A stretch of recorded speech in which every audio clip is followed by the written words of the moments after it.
14절까지 읽겠습니다. 앞니는 장건 같고 어금니는 곤도 같아서 가난한 자를 땅에서 삼키며 궁핍한 자를 사람 중에서 삼키는 누리가 있느니라. 아멘. 네, 주님의 은혜 가운데서 풍성한 하루 보내시길 축복합니다. 이제 잠언은 마무리 단계에 접어들게 되었습니다.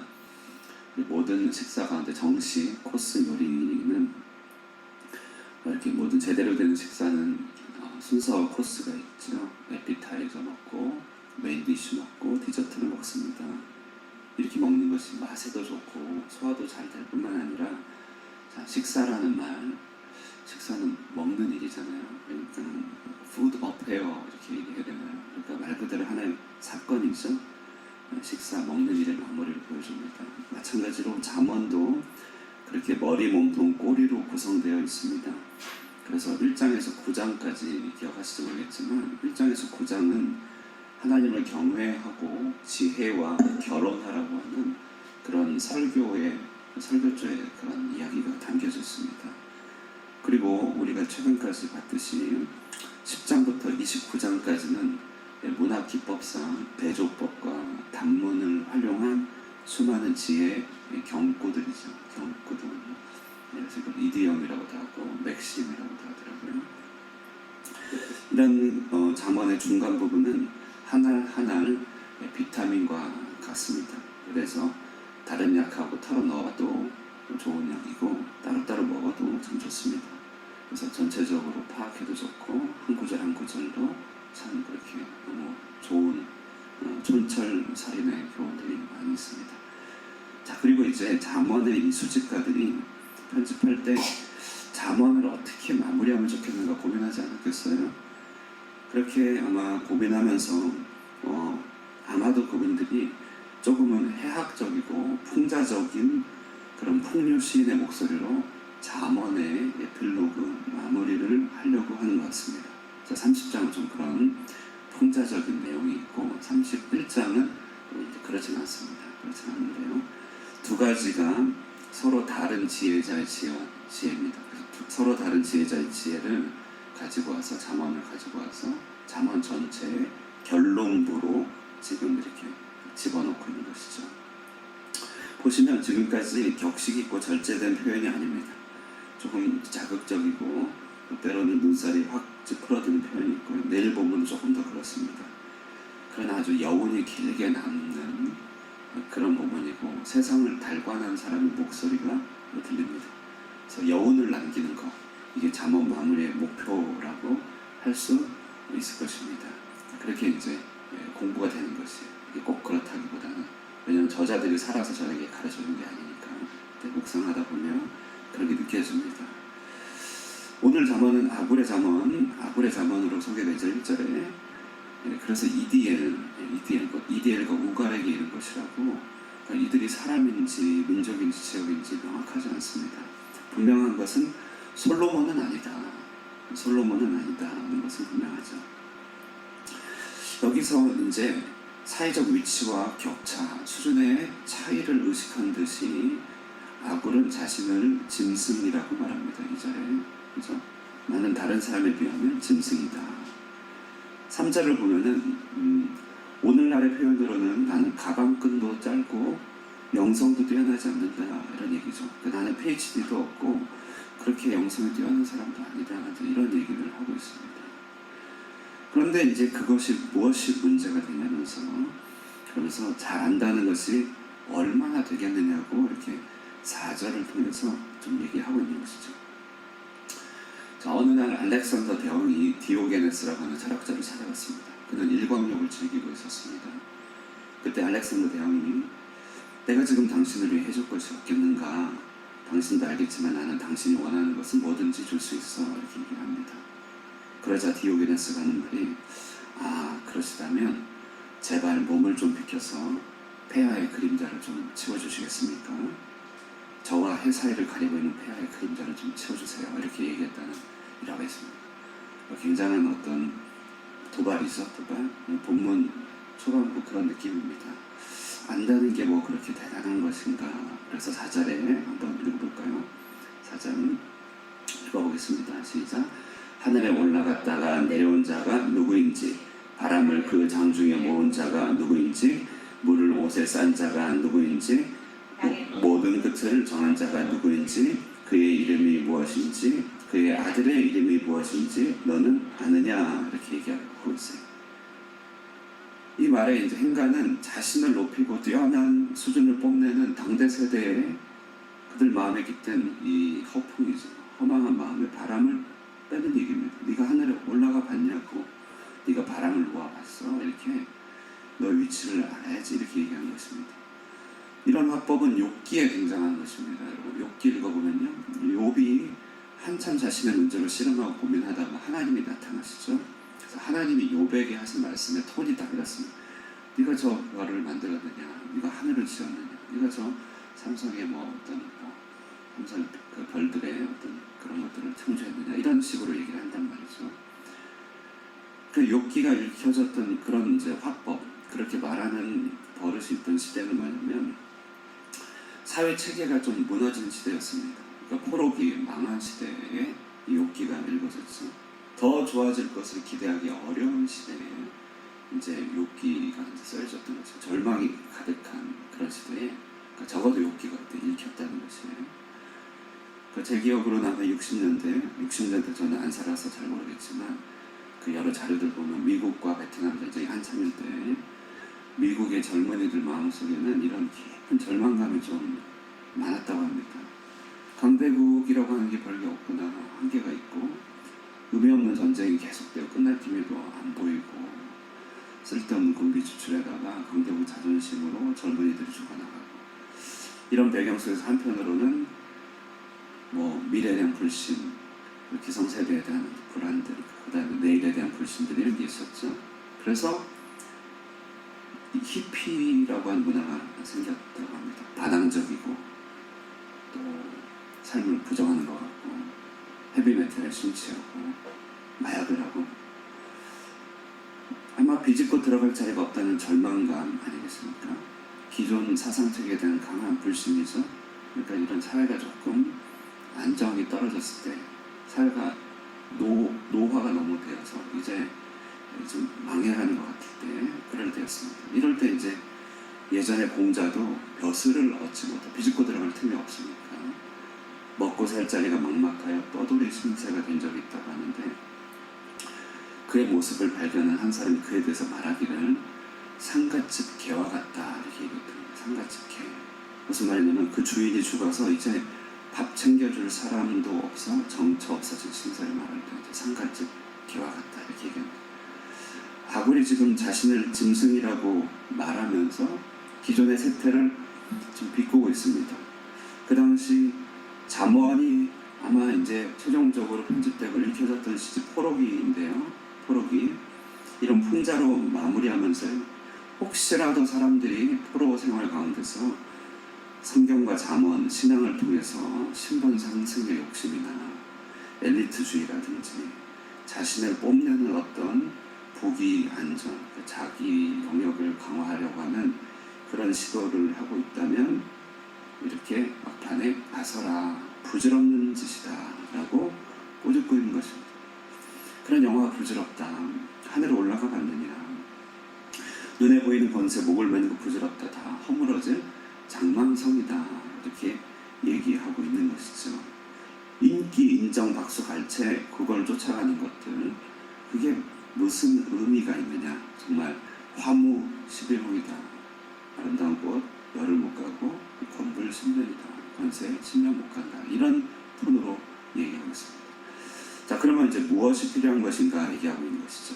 뭐가 필요하냐, 뭐가 중한디, 그래서 무엇이 중한디, 그것은 바로 오직 하늘의 지혜, 하나님의 말씀이다. 그래서 5절 말씀, 6절 말씀 한번 읽어보도록 하겠습니다.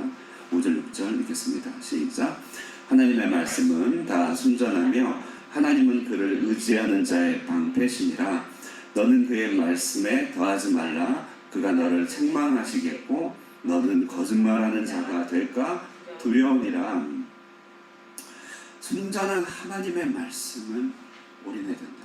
교회에서 이런 얘기하면 너무 당연한 것 같아 신뢰를 들자면, 앞서 말씀드린 공자는 그렇게 상갓집 개와 같은 신세를 전전하였지만 천지의 이치에 올인하여서 유압을 창시한 것 아니겠습니까?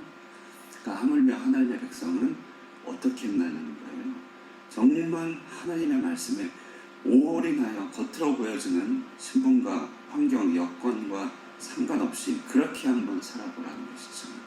하나님의 지혜, 교훈, 가르침, 생각들을 이 포로기에서 잠언으로 묶어서 그 당시에 사람들 제자들에게 가르쳤듯이 그렇게 하나님 말씀에 올인해보고 그런 가문이 되고 그런 집안이 되어보라고 얘기하는 것입니다. 가수 박진영이 그래요. 사실 이런 엔터테인먼트에서는 완전히 이룬 사람이잖아요. 그가 대성을 이루고 이제 결혼이 파경한 뒤에 몇 주 몇 달을 하루가 멀다 하고 매일 파티를 했답니다. 돈은 넘쳐나고 마음은 힘들고 매일 파티하다가 어느 날 자기 집에서 사람들이 뒹굴고 널브러져 있는 것을 보고 아침에 일어났는데 그때 뭔가 자각이 왔다고요. 이게 뭐지? 이게 인생이 뭐지? 그러면서 그가 종교 철학을 두루 섭렵하다가 성경에 입문했다고 하는 나름대로의 간증을 들었어요. 그 바로 앞에 가서 성시경 앞에서 그런 간증을 하더라고요. 여러분 정말 재미를 추구할 것도 아니고 행복을 추구할 것도 아닙니다. 성공은 그렇게 또 추구할 것도 아니다. 잠언 말씀 보니까요. 정말 추구할 것은 그런 우리 삶에 켜켜이 묻어있는 항상 발견할 수 있는 마음만 먹으면 찾아낼 수 있는 하나님 진리의 말씀을 추구해야 된다는 것입니다. 하루 자고 끝나고 나면 말씀이 남아야지. 하루를 끝내고 정말 마무리되고 나면 내 삶에 이렇게 채로 거르고 나면 말씀이 남아야지. 그것을 얘기하고 있는 것이죠. 보다 더 분명하게 확실하게 의지를 가지고 말씀을 추구해야 된다는 것입니다. 자, 그래서 여기 한 가지 간절한 기도가 떠오르게 되는 것이에요. 우리 마음이 약해서 이렇게 살아가는 거 알지만 흔들리잖아요. 여기 빠지고 저기에 붙잡힌단 말이죠. 그래서 흔들리지 않도록 기도해야겠다고 말합니다. 8절에서 9절 우리 한번 읽어보겠습니다. 8절 9절 시작. 곧 헛된 것과 거짓말을 내게서 멀리 하오시며 나를 가난하게도 마옵시고 부하게도 마옵시고 오직 필요한 양식으로 나를 먹이시옵소서. 혹 내가 배불러서 하나님을 모른다 여호와가 누구냐 할까 하오며 혹 내가 가난하여 도둑질하고 내 하나님의 이름을 욕되게 할까 두려워함이니이다. 첫 번째 기도 제목은 허탄한 것에 속지 않게 하옵소서. 뭐 굉장히 있어 보이는 것, 대단해 보이는 것, 사람의 마음은 부풀리지만 그 속에 아무것도 없다는 것에 대해서 내가 속지 않게 하옵소서. 흔히 속아 넘어가 손해를 보는 것, 사기를 당한다 그러잖아요. 거의 대부분은 진실을 보는 눈이 가려져 있거나 안 보고는 못 봐서 허탄함에 속아 넘어가는 데 있다는 것이죠. 그래서 정말 제발 허탄한 것에 속지 않게 하옵소서. 정말 기도 제목 아닙니까? 허탄한 것에 속지 않게 하옵소서. 굉장히 있어 보이는 것에 마음 뺏기지 않게 하옵소서. 두 번째 기도는요, 이거 참 명문 아닙니까? 주여 내게도 욕심도 막아주시고 극단적인 상황도 막아주옵소서. 여러분 마음으로 이 기도 정말 나오십니까? 저의 세대, 90년대 세대 때는 IMF를 겪어서 아예 자라가면서 돈이 얼마나 중요한지를 몸으로 깨닫는 시대입니다. 왜냐하면 이제 돈이 없으면 어떻게 집안이 어려워지는 것을 철저하게 보고 자란 시대이기 때문에 청소년 이때 90년대를 보내거나 이런 사람들의 마음에는 정말 돈이 중요하다 이런 것들이 몸으로 체득된 시대. 그전에는 헝그리 정신으로 살아날 수 있다면, 그런데 여러분 오늘날 자녀들, 밑에 있는 자녀들은 저 같은 사람이 부모가 된 사람의 자녀입니다. 그러니까 이 지금 자라는 아이들은 훨씬 더 부에 대해서, 재물에 대해서 훨씬 감각적으로 뛰어난 것들이 있다는 것이죠. 그런 이 세대에 오늘 같은 기도가 좀 먹힐까 이제 싶은 것이죠. 부하게도 가난하게도 말아달라는 이 말은 1차적으로 너무 가진 자가 되어서 교만해지지 않기를 바라는 마음이고, 또 너무 가난해서 극단적인 상황에 내몰리지 않게 해달라는 그런 요청입니다. 아주 현실적인 요청이죠. 그런데 오늘 본문을 조금 더 이렇게 추상적으로 얘기하면요, 내일의 중용을 가르쳐 주는데요. 오늘의 기도 제목을 이렇게 한 줄로 바꿔볼 수 있을 것 같습니다. 하나님, 나로 하여금 적당히 배고픈 상태를 항상 유지하게 하옵소서. 이렇게 기도 제목을 바꿀 수 있을 것 같아요. 포만감에 중독되지 않게 하옵소서. 내가 너무 배가 고파 정상인으로 살지 못하는 일도 없게 하옵소서. 항상 다소간의 적당한 허기로 사는 것을 인생의 가장 큰 배부름으로 알게 하는 지각을 주옵소서. 이렇게 기도하는 것입니다. 이것이 가장 큰 배부름이라면 세상의 허탄한 것들과 높아진 것들을 비꼬면서, 그러니까 살짝 비껴져 있으면서 용기를 잃지 않을 수 있다는 것이, 이것이 바로 오늘 아굴의 잠언입니다. 여러분, 저도 많이 속습니다. 그러나 성경 말씀을 보거나 역사를 보면 세상 그렇게 견고한 것 아니잖아요. 일시적인 거잖아요. 그러므로 주눅될 필요도 없는 것이고 세상을 신처럼 받을 필요, 두려워할 필요도 없습니다. 너무 배를 채우려고 하는 것은 망함의 지름길이죠. 너무 공하게 살아가는 것은 하나님께 누가 되는 것입니다. 다만 하나님 적당한 허기를 주셔서 항상 주님 앞에 서는 자가 되게 하옵소서. 이것이 아굴이 전해주는 잠언의 끝부분에 결론적으로 말해주는 인생관이다 얘기할 수 있을 것 같습니다. 내 삶의 인생관은 무엇인가요? 예수 그리스도 세상의 중심이지만 항상 비껴선 사람처럼 그런 용기 있게 사셨죠. 너무 취하지도 이상한 사람도 되지 말고 주님 부르시면 본향에 언제든지 갈 준비가 된 사람처럼 이렇게 약간의 허기, 약간의 배고픔을 유지하며 천국을 늘 사모하는, 그래서 참된 자유를 누리시는 저 여러분 되시기를 주님의 이름으로 축원드립니다. 기도하겠습니다. 은혜로우신 하나님 감사합니다. 하나님 살아계십니다. 그러므로 우리는 늘 가난하고 배고픈 자가 되기를 원합니다. 우리의 욕망을 체험으로 하나님을 잃어버리지 않게 하시고 일상 가운데 너무 궁핍하여 하나님께 누가 되지 않도록 주님 붙들어 주시옵소서. 세상이 커 보이고 강해 보이는 것들도 하나님 안에서 그것들이 허망한 것이며 또한 일시적인 것임을 말씀을 통해서 다시금 되새깁니다. 우리 마음에 세상에 깊이 빠져 사는 것들이 있다면 오늘 주님 또 우리 마음을 새롭게 하여 주시고 오직 우리의 영원한 양식이 되는 하나님 앞에 머물며 늘 주님 앞에 심령이 가난한 마음으로 사는 것이 인생의 가장 큰 배부름임을 고백하며 기뻐하며 살아가게 하옵소서. 오늘도 그와 같은 하나님에 대한 간절한 목마름으로 살아갑니다. 일상의 모든 순간을 주의 은혜로 채워주시기를 간절히 바라고 살아계신 예수님의 이름으로 기도드리옵나이다. 아멘.